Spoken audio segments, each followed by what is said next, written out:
सलाम का जवाब दो एंते गल बननी नहीं हैगी जरा उच्ची सलाम का जवाब दो अस्सलाम वालेकुम व रहमतुल्लाहि व बरकातहू।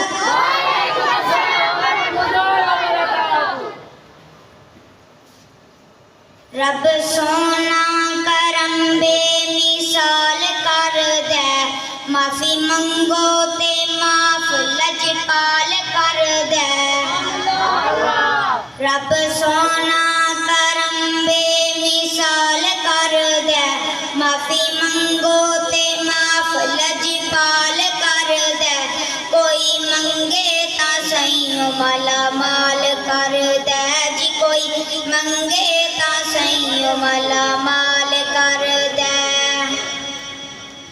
ओनू केड़ा फकीरी नी पा सकदी ओनू केड़ा फकीरी नी पा सकदी कदे भुख ओदे वेड़े नी आ सकदी। ओनू केड़ा फकीरी नी पा सकदी कदे भुख ओदे वेड़े नहीं आ सकदी।